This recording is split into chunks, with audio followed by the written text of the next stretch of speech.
Class 9 अध्याय 3 अर्थशास्त्र निर्धनता एक चुनौती। इस अध्याय में निर्धनता के विषय में चर्चा की गई है, जो स्वतंत्र भारत के सम्मुख एक सर्वाधिक कठिन चुनौती है। उदाहरणों द्वारा इस बहुआयामी समस्या की चर्चा करने के पश्चात यह अध्याय सामाजिक विज्ञानों में निर्धनता के प्रति दृष्टिकोण की भी चर्चा करता है। भारत तथा विश्व में निर्धनता की प्रवृत्तियों को निर्धनता रेखा की अवधारणा के माध्यम से समझा गया है। निर्धनता के कारणों एवं सरकार द्वारा किए गए निर्धनता विवरण के उपायों की भी चर्चा की गई है। निर्धनता की आधिकारिक अवधारणा को मानव निर्धनता एवं विस्तृत करके अध्याय का समापन किया गया है। परिचय। अपने दैनिक जीवन में हम अनेक ऐसे लोगों से संपर्क में आते हैं जिसके बारे में हम सोचते हैं कि वे निर्धन हैं। वे गांवों के भूमिहीन श्रमिक भी हो सकते हैं और शहरों में भीड़ भरी झुग्गियों में रहने वाले लोग भी। वे निर्माण स्थलों के दैनिक वेतनभोगी श्रमिक भी हो सकते हैं और ढाबों में काम करने वाले। रामशरण की कहानी। मकान का किराया अदा करने के पश्चात गांव में बूढ़े माता पिता के लिए कोई पैसा नहीं बचता। अम्मा, आप देर भैया आई हो। भैया बिना खाना खाए काम पर चले गए।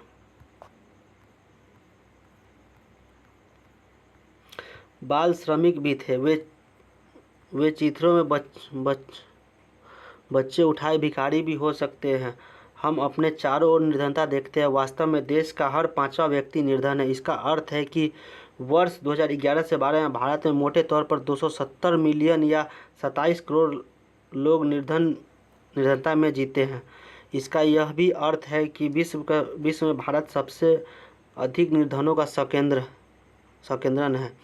यह इस चुनौती की गंभीरता को दर्शाता है। निर्धनता के दो विशिष्ट मामले। शहरी निर्धनता। 33 वर्षीय रामशरण झारखंड में रांची के निकट गेहूं के आटे की एक मिल दैनिक श्रमिक के रूप में काम करता है। वह अब कभी उसे रोजगार मिलता तो वह एक महीने में लगभग 1500 रुपये कमा लेता। यह 6 सदस्यों के परिवार को चलाने के लिए पर्याप्त नहीं है, जिसमें उसकी पत्नी 6 माह से 12 मास तक की आयु के 4 बच्चे शामिल है। उसे रामगढ़ के समीप गांव में रह रहे अपने बूढ़े माँ बाप के लिए भी पैसे भेजना पड़ता है। उसके भूमिहीन श्रमिक पिता अपने जीवन निर्वाह के लिए रामशरण और हजारीबाग में रह रहे उसके भाई पर निर्भर है। रामशरण शहर के बाहरी क्षेत्रों में स्थित भीड़ भरी बस्तियों में किराए पर एक कमरे में मकान में रहता है। यही ईंटों और मिट्टी के खपड़ों से बनी एक काम चलाऊ झोपड़ी है। उसकी पत्नी संता देवी कुछ घरों में अंशकालीन नौकरानी का काम करती है तथा 800 रुपये और कमा लेती है। वे दिन में 2 बार दाल और चावल का अल्प भोजन जुटा लेते हैं, पर यह उन सबके लिए कभी पर्याप्त नहीं होता। उसका बड़ा बेटा परिवार की आय में वृद्धि के लिए चाय की एक दुकान में सहायक का काम करने 300 रुपये और कमा लेता है। उसकी 10 साल की छोटे बच्चों की देखभाल करता है। कोई भी बच्चा स्कूल नहीं जाता। उनमें से प्रत्येक के पास 2 जोड़े फटे पुराने कपड़े ही हैं। नए कपड़े तभी खरीदे जाते जब पुराने बिल्कुल पहनने योग्य नहीं हो। जूते पहनना विलासिता है। छोटे बच्चे अल्प पोषित रहते हैं। जब वे बीमार होते हैं तो उन्हें चिकित्सा की कोई सुविधा नहीं मिलती। क्या मैं कभी अपने परिवार के लिए नए कपड़े खरीद सकूंगा? किसान सोच रहा है। लखा सिंह की कहानी। लखा सिंह सोच रहा है। ग्रामीण निर्धनता। लखा सिंह उत्तर प्रदेश में मेरठ के एक गांव का रहने वाला है।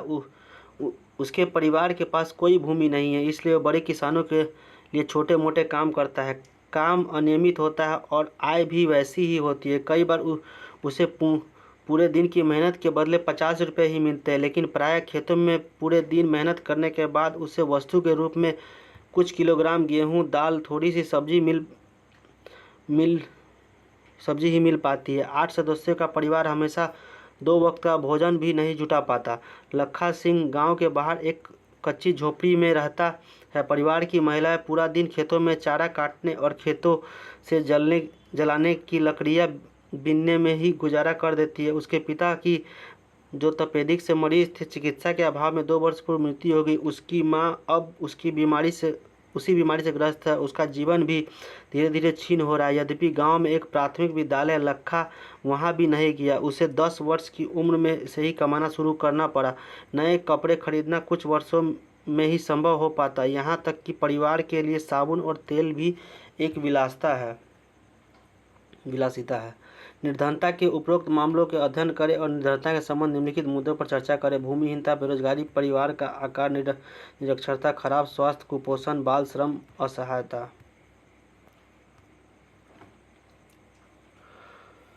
ऊपर के दोनों विशिष्ट उदाहरण निर्धारणों के आयामों को दर्शाते हैं कि निर्धनता का अर्थ भूखमरी और आश्रय का न होना है। यह एक ऐसी स्थिति है जब माता पिता अपने बच्चों को विद्यालय नहीं भेज पाते या कोई बीमार आदमी इलाज नहीं करवा पाता। निर्धनता का अर्थ स्वच्छ जल और सफाई की सुविधाओं का अभाव भी है। इसका अर्थ नियमित रोजगार की कमी भी है तथा न्यूनतम शालीनता का स्तर अभाव भी है। अतः इसका अर्थ है कि असहायता की भावना के साथ निर्धन लोग ऐसी स्थिति में रहते हैं जिससे उनके साथ खेतों, कारखानों, सरकारी कार्यालयों, अस्पतालों, रेलवे स्टेशनों और लगभग सभी स्थानों पर दुर्व्यवहार होता है। स्पष्ट है कि कोई भी निर्धनता में जीना नहीं चाहता। अपने करोड़ों लोगों को दयनीय निर्धनता से बाहर निकालना स्वतंत्र भारत की सबसे बड़ी चुनौतियों में से एक रही है। महात्मा गांधी हमेशा इस पर बल दिया करते थे कि भारत सही अर्थ में तभी स्वतंत्र होगा जब यहाँ सबसे निर्धन व्यक्तियों की मानवीय व्यवस्था से मुक्त होगा। सामाजिक वैज्ञानिकों की दृष्टि में निर्धनता, चूँकि निर्धनता के अनेक पहलू हैं, सामाजिक वैज्ञानिक उसे अनेक सूचकों के माध्यम से देखते हैं। सामान्यतः प्रयोग किए जाने वाले सूचक वे हैं जो आय और उपभोग के स्तर से संबंधित है। लेकिन अब निर्धनता को निरक्षरता स्तर, कुपोषण के कारण रोग प्रतिरोधी क्षमता की कमी, स्वास्थ्य सेवाओं की कमी, रोजगार के अवसरों की कमी, सुरक्षित पेयजल एवं स्वच्छता तक पहुंच की कमी आदि जैसे सामाजिक सूचकों के माध्यम से भी देखा जाता है। सामाजिक अपवर्जन और असुरक्षा पर आधारित निर्धनता का विश्लेषण अब बहुत सामान्य होता जा रहा है। सामाजिक अपवर्जन, इस अवधारणा के अनुसार निर्धनता को इस संदर्भ में देखा जाना चाहिए कि निर्धनों को बेहतर माहौल और अधिक अच्छे वातावरण में रहने वाले संपन्न लोगों की सामाजिक समानता से अपरिवर्जित रहकर केवल निकृष्ट वातावरण में दूसरे निर्धनों के साथ रहना पड़ता है। सामान्य अर्थ में सामाजिक अपवर्जन निर्धनता का एक कारण है और परिणाम दोनों हो सकते हैं। मोटे तौर पर यह एक प्रक्रिया है जिसके माध्यम से व्यक्ति या समूह उन सुविधाओं, लाभों और अवसरों को वंचित रहते हैं जिनका उपभोग दूसरे अन्य अधिक अच्छे करते हैं। इसका एक विशिष्ट उदाहरण भारत में जाति व्यवस्था का कार्यशैली है, जिसमें कुछ जातियों के लिए लोगों को समान अवसरों और वंचित रखा जाता है। इस प्रकार सामाजिक अपवर्जन लोगों की आय बहुत कम नहीं करता, बल्कि यह इससे कहीं भी अधिक क्षति पहुंचा सकता है। असुरक्षा, निर्धनता के प्रति असुरक्षा एक माप है जो कुछ विशेष समुदायों जैसे किसी पिछड़ी जाति के सदस्य या व्यक्ति जैसे कोई विधवा या शारीरिक रूप से विकलांग व्यक्ति के भावी वर्षों में निर्धन होने या निधन बनने के लिए अधिक संभावना जताता है। असुरक्षा का निर्धनता परिसंपत्तियों, शिक्षा, स्वास्थ्य और रोजगार के अवसरों के रूप में जीविका खोजने के लिए विभिन्न समुदायों के पास उपलब्ध विकल्पों से होता है। इसके अलावा इसका विश्लेषण प्राकृतिक संपदा, भूकंप, आतंकवाद आदि मामलों के लिए इन समूहों के समक्ष विद्यमान बड़े जोखिमों के आधार पर किया जाता है। अतिरिक्त विश्लेषण इन जोखिमों के निपटने की उनकी सामाजिक और आर्थिक क्षमता के आधार पर किया जाता है। वास्तव में जब सभी लोगों के लिए बुरा समय आता है तो चाहे कोई बाढ़ हो या भूकंप, फिर भी नौकरियां की उपलब्धता में कमी दूसरे लोगों की तुलना में अधिक प्रभावित होने की बड़ी संभावना का निरूपण ही असुरक्षा है। निर्धनता रेखा, निर्धनता पर चर्चा के सामान्यतः निर्धनता रेखा की अवधारणा होती है। निर्धनता के आकलन की एक सामान्य विधि आय अथवा उपभोग स्तरों पर आधारित किसी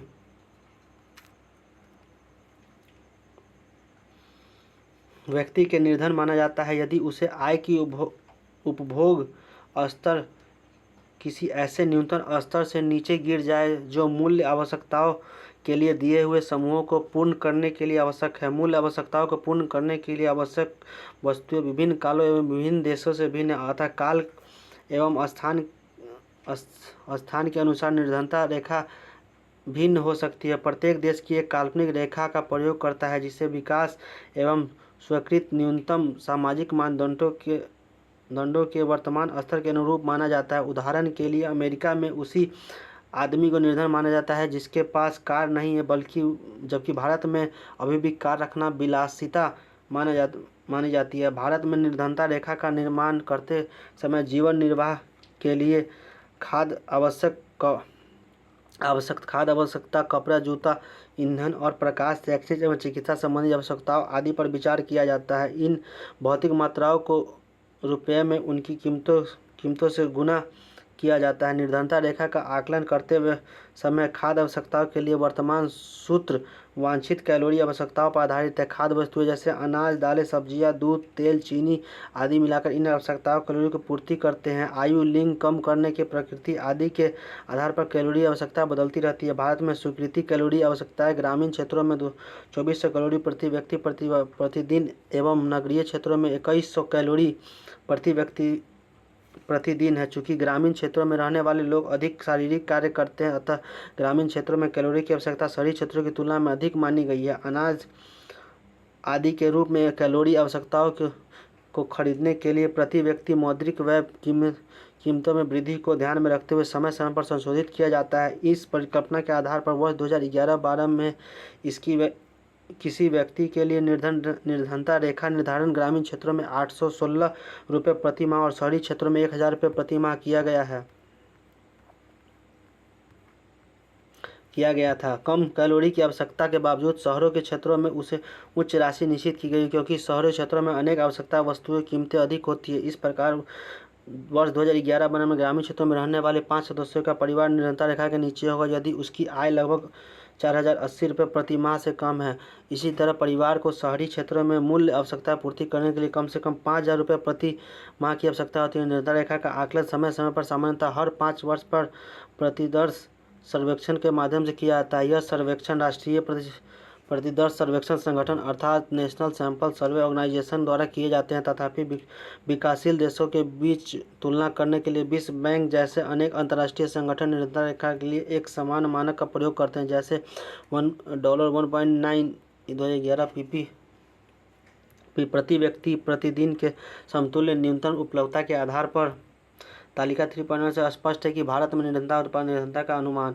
तालिका 3.1 से यह स्पष्ट है कि भारत में निर्धनता का अनुपात वर्ष 1993 से 94 लगभग 45% से वर्ष 2004-05 में 37% तक महत्वपूर्ण गिरावट आई है। 2011-12 में निर्धनता रेखा के नीचे के निर्धनों का अनुपात और भी गिर गया है, 22% पर आ गया है। यदि यही प्रवृत्ति रही तो अगले कुछ वर्षों में निर्धनता रेखा से नीचे के लोगों की संख्या 20% से भी नीचे आ जाएगी। यद्यपि निर्धनता रेखा के नीचे रहने वाले लोगों के प्रतिशत पूर्व के दशकों 1973-93 में गिरा है। निर्धन लोगों की संख्या वर्ष 2004 से 5 में 407 मिलियन से गिरकर 270 मिलियन 2011-12 जिसमें औसतन गिरावट 2.2% 2004 में 4 से 5 में 2011 से 12 के बीच हुई है।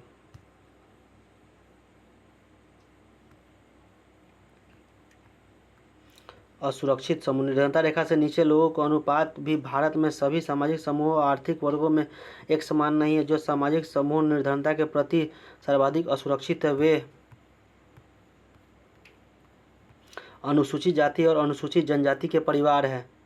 इसी प्रकार आर्थिक समूहों में सर्वाधिक असुरक्षित समूह ग्रामीण कृषि श्रमिक परिवार और नगरीय अनियत मजदूर परिवार निम्नलिखित आरेख 3.1 इन समूहों में निर्धनता लोग प्रतिशत को दर्शाता है। यद्यपि निर्धनता रेखा के नीचे के लोग औसत भारत में सभी समूहों के लिए 22 है।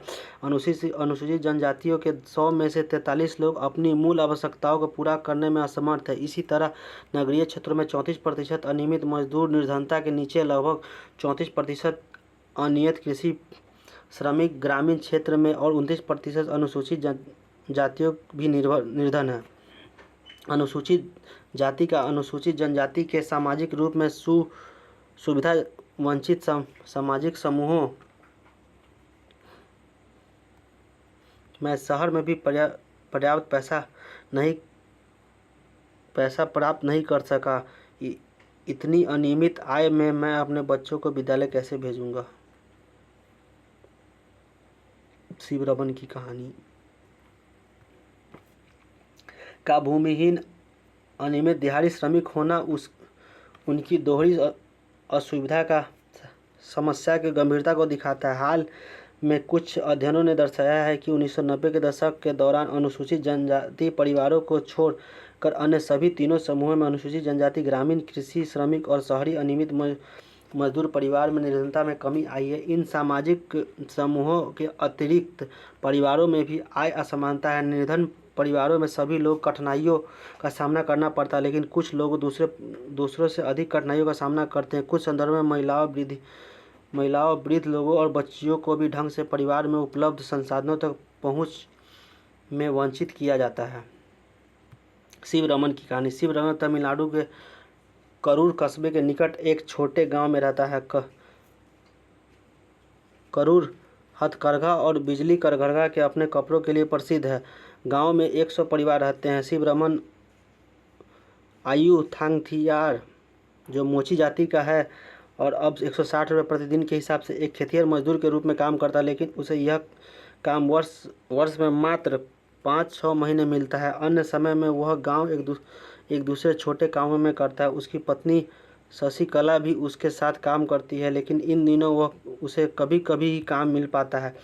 यदि मिलता भी है तो उसी काम के लिए जो शिव रमन करता है उसे 100 रुपये प्रतिदिन मिलता है। परिवार में 8 सदस्य हैं। शिव रमन की 65 वर्ष की विधवा माँ बीमार है और प्रतिदिन के कामों में उसे सहायता की आवश्यकता पड़ती है। उसकी 25 वर्ष की एक अविवाहित बहन है। उसके अपने 4 बच्चे हैं जिसकी आयु 1 से 16 वर्ष के बीच है। उसमें से 3 लड़कियां और सबसे छोटे बेटा है। कोई भी लड़की विद्यालय नहीं जाती है। लड़कियों के लिए विद्यालय की पुस्तकें और अन्य वस्तुएं खरीदना विलासिता है और उसके बस से बाहर। फिर भी एक दिन उसकी शादी भी करनी है, इसलिए वह अभी उनकी शिक्षा पर खर्च नहीं करना चाहता। उसकी माँ भी अब जीने की कोई इच्छा नहीं, वह मृत्यु की प्रतीक्षा कर रही है। उसकी बहन और सबसे बड़ी लड़की घर का काम करती है। शिव रमन अपने बेटे को बड़ा होने पर विद्यालय भेजना चाहता है। उसकी अविवाहित बहन उसकी पत्नी के साथ नहीं बनती। शशिकला उसे एक बोझ समझती है, लेकिन शिव रमन धन की कमी के कारण उसके लिए कोई योर वर नहीं ढूंढ पा रहा है। यद्यपि उसके परिवार को 2 जून की रोटी का प्रबंध करना कठिन हो रहा है। शिव रमन मात्र अपने बेटे के लिए कभी कभी दूध खरीद लेता है। अंतर्राज्यीय असमानता। भारत में निर्धनता एक और पहलू या आयाम है। प्रत्येक राज्य के निर्धन लोगों का अनुपात एक समान नहीं है। यद्यपि 1970 के दशक के प्रारंभ में राज्य स्तरीय निर्धनता में सुदीर्घकालीन कमी हुई है। निर्धनता कम करने में सफलता की दर विभिन्न राज्यों में अलग अलग है। वर्ष 2011-12 में भारत में निर्धनता का अनुपात 22%, कुछ राज्य में मध्य प्रदेश, असम, उत्तर प्रदेश, बिहार, उड़ीसा और निर्धनता का अनुपात राष्ट्रीय अनुपात से ज़्यादा है, जैसा कि 3.2 में दर्शाया गया। बिहार और उड़ीसा क्रमशः 33.7 और 32.6% निर्धनता औसत के 2 सर्वाधिक निर्धन राज्य बने हुए। उड़ीसा, मध्य प्रदेश, बिहार और उत्तर प्रदेश ग्रामीण निर्धनता के कारण नगरीय निर्धनता भी अधिक है। इसकी तुलना में केरल, महाराष्ट्र, आंध्र प्रदेश, तमिलनाडु, गुजरात, पश्चिम बंगाल निर्धनता में उल्लेखनीय गिरावट आई है। पंजाब और हरियाणा जैसे उच्च कृषि विधियों में निर्धनता कम करने के पारंपरिक रूप से सफल रहे हैं। केरल में मानव संसाधन विकास का अधिक ध्यान दिया गया है। पश्चिम बंगाल में भूमि सुधारों का उपयोग निर्धनता को कम करने की सहायता मिली। आंध्र प्रदेश और तमिलनाडु में अनाज का सार्वजनिक वितरण इसमें सुधार का कारण हो सकता है। वैश्विक निर्धनता परिदृश्य। विभिन्न देशों में अत्यंत आर्थिक निर्धनता विश्व बैंक की परिभाषा के अनुसार $1.9 कम पर जीवन निर्वाह करना में रहने वाले लोग अनुपात 1990 के 36% से गिरकर 2015 में 10% होगी। यद्यपि वैश्विक निर्धनता में उल्लेखनीय गिरावट आई है, लेकिन इसमें बृहद क्षेत्रीय विभिन्नताएं पाई जाती है। तीव्र आर्थिक प्रगति और मानव संसाधन विकास में बृहद निवेश के कारण चीन और दक्षिण पूर्व एशिया के देशों में निर्धनता में विशेष कमी आई है। चीन में निर्धनों की संख्या 1981 88.3% से घटकर 2008 में 14.7% और 2019 में 0.6% रह गई है। दक्षिण एशिया के देशों में भारत, पाकिस्तान, श्रीलंका, नेपाल, बांग्लादेश, भूटान के निर्धन क्षेत्रों की संख्या में गिरावट इतनी ही तीव्र रही है और 2005 में 34% से गिरकर 2014 में 15.2% हो गई। निर्धनों के प्रतिशत में गिरावट के साथ ही निर्धनों की संख्या में भी कमी आई है, जो 2005 में 510.4 मिलियन से घटकर 2013 में 274.5 मिलियन रह गई है। विभिन्न निर्धनता रेखा परिभाषित के कारण भारत में भी निर्धनता राष्ट्रीय अनुमान से अधिक है।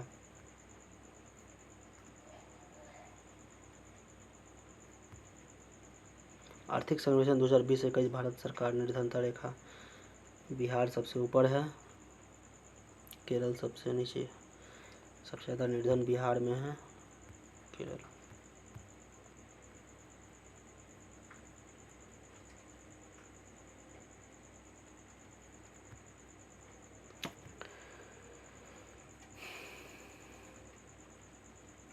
अब सहारा अफ्रीका में निर्धन वास्तव में 2005 से 51% से घटकर 2018 में 40% हो गई है।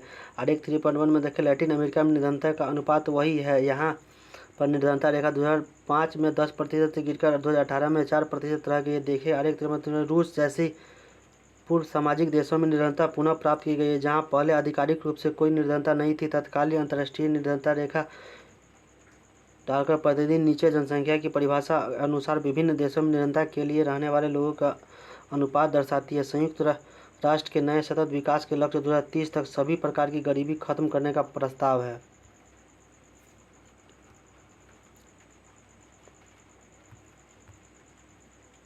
दक्षिण एशिया, लैटिन अमेरिका, कैरिबियाई, सब सहारा अफ्रीका, पूर्व एशिया, प्रशांत, चीन का निर्धनता विश्व बैंक के आंकड़े के अनुसार 2019।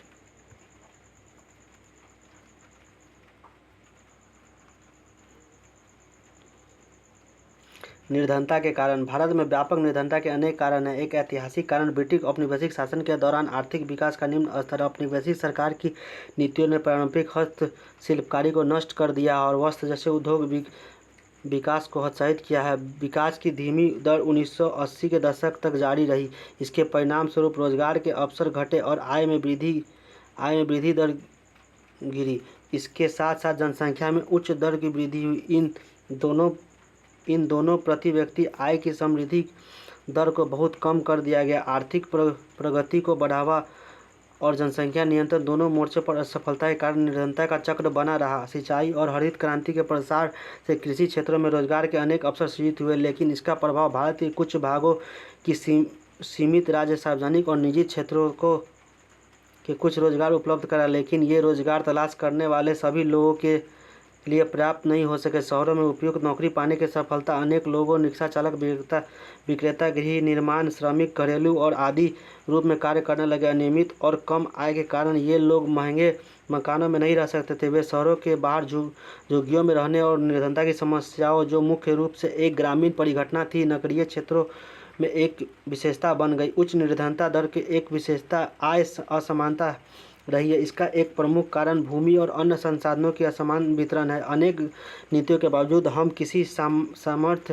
ढंग से इस मुद्दे को नहीं निपटा सके। ग्रामीण क्षेत्रों में परिसंपत्तियों के पुनर्वितरण पर लक्षित भूमि सुधार जैसी प्रमुख नीति पहल को ज़्यादातर राज्य सरकारों की प्रभावी ढंग से कार्यान्वित नहीं किया गया। चूँकि भारत में भूमि संसाधनों की कमी निर्धनता का एक प्रमुख कारण रही है, इसी कारण नीति का उच्च कारण में करोड़ों ग्रामीण निर्धनों का जीवन सुधार सकता है। अनेक अन्य सामाजिक, संस्कृति और आर्थिक कारण भी निर्धनता के लिए उत्तरदायी है। अति निर्धन सहित भारत में लोग सामाजिक दायित्वों और आर्थिक अनुष्ठानों के आयोजन में बहुत पैसा खर्च करते हैं। छोटे किसान बीज, उर्वरक, कीटनाशकों जैसे कृषि आगतों की खरीदी के लिए धनराशि की जरूरत होती है। चूँकि निर्धन कठिनाई से ही कोई बचत कर पाते हैं, वे इसके लिए कर्ज लेते हैं। निर्धनता के चलते पुनः भुगतान करने में असमर्थता के कारण ऋणग्रस्त हो जाते हैं। अतः अत्यधिक ऋणग्रस्तता निर्धनता का कारण और परिणाम दोनों है। निर्धनता निरोधी उपाय। निर्धन उन्मूलन भारत की विकास नीतियों में एक प्रमुख उद्देश्य रहा है। सरकार की वर्तमान निर्धनता निरोधी नीति मोटे तौर पर दो कारकों आर्थिक समृद्धि को प्रोत्साहित और लक्षित निर्धनता निरोधी कार्यक्रमों पर निर्भर है। 1980 के दशक के आरंभ में समाप्त हुए 30 वर्ष की अवधि के दौरान प्रति व्यक्ति आय में कोई वृद्धि नहीं हुई, निर्धनता में भी अधिक कमी आई है। 1950 के दशक के आरंभ में आधिकारिक निर्धनता अनुमान 45% का था और 1980 के दशक में आरंभ में वह बनी रही। 1980 के दशक में भारत की आर्थिक समृद्धि दर विश्व सबसे अधिक रही। समृद्धि दर 1970 से दशक में करीब 3.5% से औसत बढ़कर 1980 और 90 के दशक में 6% के करीब पहुंच गई। विकास की उच्च दर निर्धनता को कम करने एक महत्वपूर्ण भूमिका निभाई है। इसलिए यह स्पष्ट होता जा रहा है कि आर्थिक समृद्धि और निर्धनता उन्मूलन के बीच एक घनिष्ठ संबंध है। आर्थिक समृद्धि अवसरों को व्यापक बना देती है और मानव विकास में निवेश के लिए आवश्यक संसाधन उपलब्ध कराती है। शिक्षा में निवेश से अधिक आर्थिक प्रतिफल पाने की आशा में लोगों को अपने बच्चों को लड़कियों सहित स्कूल भेजने के लिए प्रोत्साहित करती है। तथापि यह संभव है कि आर्थिक विकास से सृजित अवसरों में निर्धन लोगों प्रत्येक लाभ नहीं उठा सकते। इसके अतिरिक्त कृषि क्षेत्र में समृद्ध अपेक्षाएं बहुत कम रही। निर्धनता पर इसका प्रत्यक्ष प्रभाव पड़ा है क्योंकि निर्धन लोग एक बड़ा भाग गांव में रहता है और कृषि पर आश्रित है। इस परिस्थितियों में लक्षित निर्धारित निरोधी कार्यक्रमों की स्पष्ट आवश्यकता होती है। यद्यपि ऐसी अनेक योजनाएं जिनको प्रत्यक्ष या परोक्ष रूप से निर्धनता कम करने के लिए बनाया गया, उसमें से कुछ का उल्लेख यहाँ करना आवश्यक है। महात्मा गांधी राष्ट्रीय ग्रामीण रोजगार अधिनियम 2005 मनरेगा का उद्देश्य ग्रामीण क्षेत्रों में आजीविका सुरक्षित करने के लिए हर घर के लिए मजदूरी रोजगार कम से कम 100 दिनों के लिए उपलब्ध कराना। इसका उद्देश्य सतत विकास में मदद करेगा ताकि सूखा, वन कटाई और मिट्टी के कटाव जैसी समस्याओं से बचा जा सके। इस प्रावधान के तहत 1/3 रोजगार महिलाओं के लिए सुरक्षित किया गया है।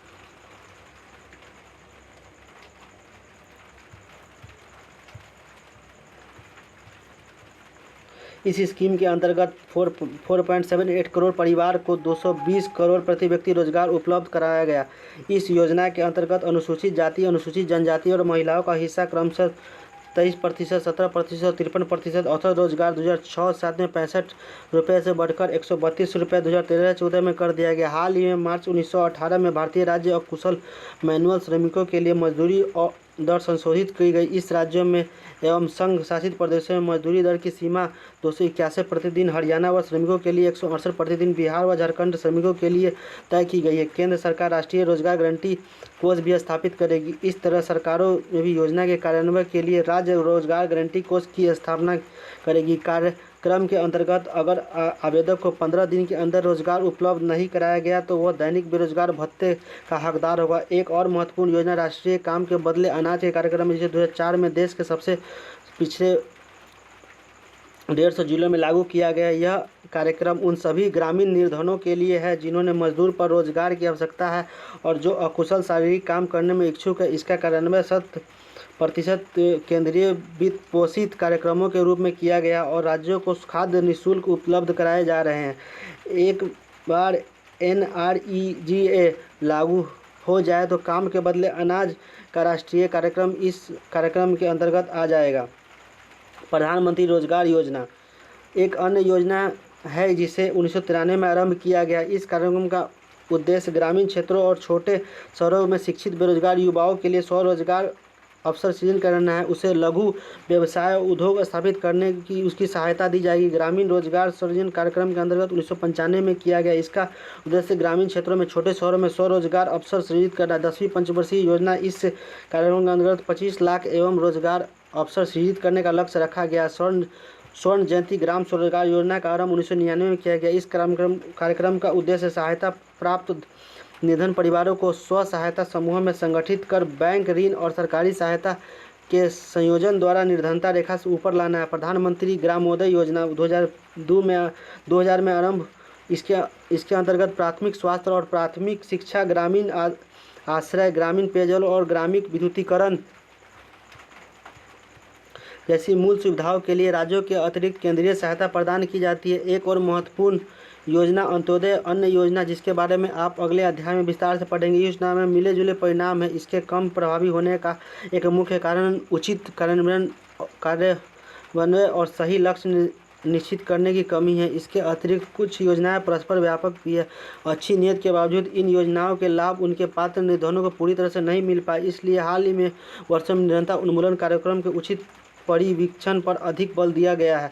भावी चुनौतियां। भारत में निर्धनता में निश्चित रूप से गिरावट आई है, लेकिन प्रगति के बावजूद निर्धनता उन्मूलन भारत की एक सबसे बाध्यकारी चुनौती है। ग्रामीण और शहरी क्षेत्रों में विभिन्न राज्यों में निर्धनता में व्यापक असमानता। कुछ सामाजिक और आर्थिक समूह निर्धनता के प्रति अधिक सुरक्षित है। आशा की जा रही है कि निर्धनता उन्मूलन के अगले 10 से 15 वर्षों में अधिक प्रगति होगी। यह उन्मूलन उच्च आर्थिक समृद्धि, सार्वजनिक निःशुल्क प्राथमिक शिक्षा, जोर जनसंख्या विकास में गिरावट, महिलाओं और समाज में आर्थिक रूप से कमजोर वर्गों के बढ़ते सशक्तिकरण के कारण संभव हो सकेगा। लोगों के लिए निर्धनता की आधिकारिक परिभाषा उसके केवल एक सीमित भाग पर लागू होती है। यह न्यूनतम जीवन निर्वाह उचित स्तर की अपेक्षा जीवन निर्वाह के न्यूनतम स्तर के विषय में उनके बुद्धिजीवियों ने इनका समर्थन किया है और निर्धनता की अवधारणाओं का विस्तार मानव निर्धनता कर देना चाहिए। हो सकता है कि बड़ी संख्या में लोग अपना भोजन जुटाने में समर्थ हो, लेकिन क्या उसके पास शिक्षा या घर या स्वास्थ्य सेवा की सुविधा है? यह रोजगार की सुरक्षा है या आत्मविश्वास? क्या वे जाति और लिंग आधारित भेदभाव में से मुक्त है? क्या बाल श्रम की प्रति अभी प्रचलित है? विश्वव्यापी अनुभव बताते हैं कि विकास के साथ निर्धनता की परिभाषा बदलती है। निर्धनता उन्मूलन हमेशा एक गतिशील लक्ष्य है। आशा है कि हम अगले दशक के अंत में सभी लोगों को केवल आय के संदर्भ में न्यूनतम आवश्यकता आय उपलब्ध करा सकेंगे। सभी को स्वास्थ्य सेवा, शिक्षा और रोजगार सुरक्षा उपलब्ध कराना, लैंगिक समानता का निर्धनता सम्मान जैसी बड़ी चुनौतियां हमारे लक्ष्य होंगे। ये और भी बड़े काम होंगे। सारांश। आपने इस अध्याय में देखा कि निर्धनता के अनेक आयाम हैं। इसे निर्धनता रेखा की अवधारणा के द्वारा मापा जाता है। इस अवधारणा के द्वारा हमें निर्धनता के मुख्य वैश्विक तथा राष्ट्रीय प्रवृत्तियों का विश्लेषण किया, परंतु हाल ही में वर्षों में निर्धनता का विश्लेषण सामाजिक अपवर्जन जैसे अनेक नई अवधारणाओं के द्वारा समृद्ध हो रहा है। इस प्रकार चुनौतियाँ भी बढ़ती जा रही हैं, क्योंकि विद्वान लोग इस अवधारणा को मानव निर्धनता में विस्तार कर रहे हैं।